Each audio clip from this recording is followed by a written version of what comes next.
Hi, my name is Michele Crisafulli, and at the end of August, I went on a 10-day silent meditation course. So tonight I'm going to be telling you about 10 things that I learned in my 10 days of silence. So I've been interested in meditation for a number of years, and I've always loved the idea of inner peace, just the whole sitting down and staying still for more than 5 seconds at a time. Up until recently, not so much into that. But this past year, learning to turn that interest into a more regular practice started to feel more important. So I researched silent meditation courses. And that's how I found myself in Blue Ridge, Virginia, using all of my vacation time to get up at 4 in the morning and meditate for 10 hours a day.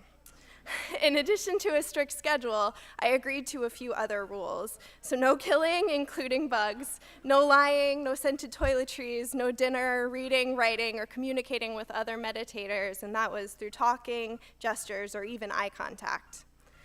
Now, the word Vipassana means insight, and that makes perfect sense because the course was easily the most intense learning experience of my life. The practice of cultivating awareness in the present moment allowed me to experience truths big and small, comfortable and uncomfortable at a deeper level. Here are 10 of them. Number 1, I find it disturbingly easy not to talk to people.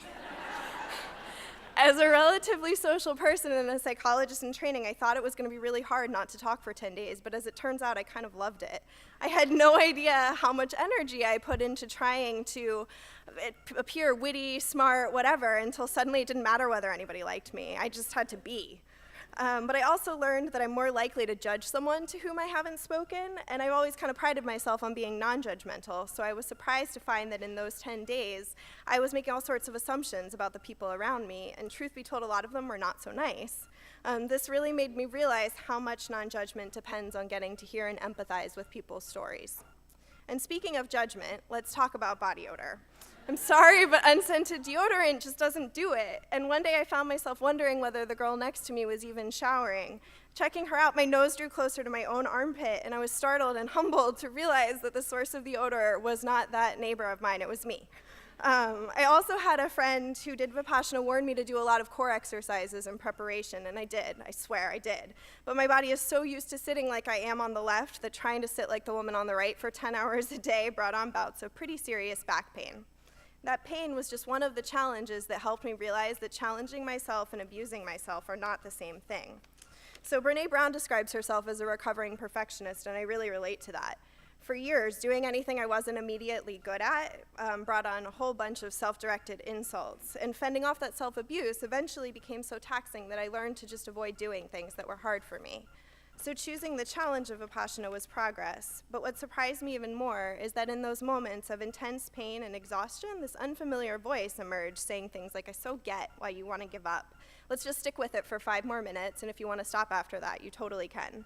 And here's the thing, treating myself kindly didn't make me lazy, it made me persevere. Without that voice of self-compassion, I would have left after day 1. So chapstick.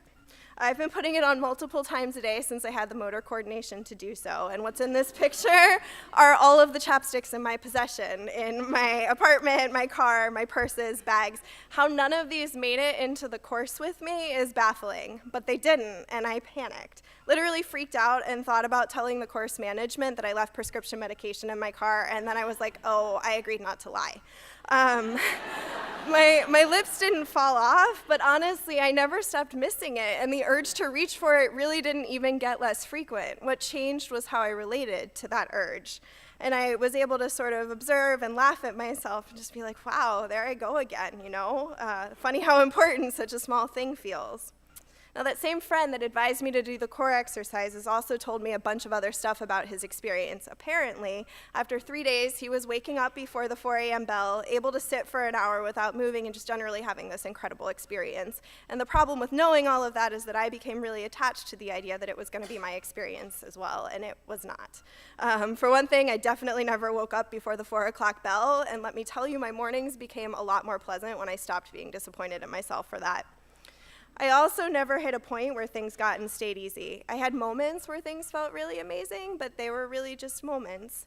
And as much as I wanted it, there was no finish line, no point at which I could be guaranteed that I wasn't going to have to experience pain again, which is kind of like life. And also like life, probably the most important thing that I learned from Vipassana is that everything changes. So excruciating pain, incredible bliss, none of it's permanent. getting attached really doesn't make sense. Really and truly, all we have is the present. And so there you have them, 10 things I learned in my 10 days of silence. And most of them I already knew on some intellectual level, but experiencing them in this setting was really different. It was deeper and somehow more transformative. So if you want more information, feel free to talk to me. This site has a lot of really great information as well. Thank you.